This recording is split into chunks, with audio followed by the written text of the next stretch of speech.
امید نہیں، یقین رکھو، آنے والا کل انشاءاللہ آج سے بہتر ہوگا۔ ایسی غربت پر صبر کرنا جس میں عزت محفوظ ہو، اس امیری سے بہتر ہے جس میں ذلت اور رسوائی ہو۔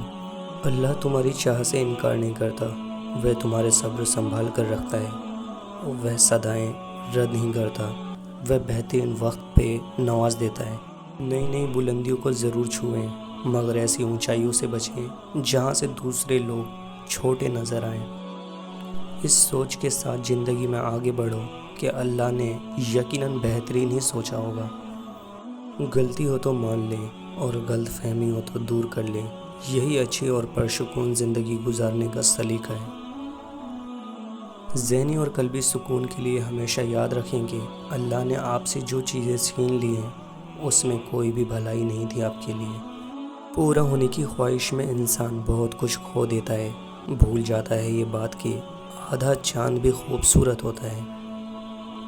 نعمت کے معاملے میں اپنے سے کم تر کو دیکھیں، شکر گزار بن جائیں گے، اور مصیبت کے معاملے میں اپنے سے زیادہ مصیبت والے کو دیکھیں، صبر کرنے والے بن جائیں گے۔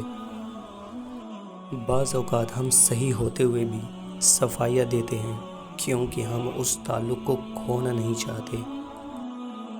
دعا کرتے رہنا چاہیے کیونکہ دعا کی مشعل تو دستک کی طرح ہوتی ہے اور مسلسل دستک سے دروازہ کھل ہی جاتا ہے۔ رشتوں کو بچانے کے لیے خود ایک قدم پیچھے ہٹ جانا بزدلی نہیں، انسانیت ہے۔ ملتا تو بہت کچھ ہے اس زندگی میں، مگر ہم گنتی صرف اس کی کرتے ہیں جو حاصل نہ ہو سکی۔ اور اچھا کردار آپ کو زندہ رکھتا ہے، دلوں میں بھی اور لفظوں میں بھی۔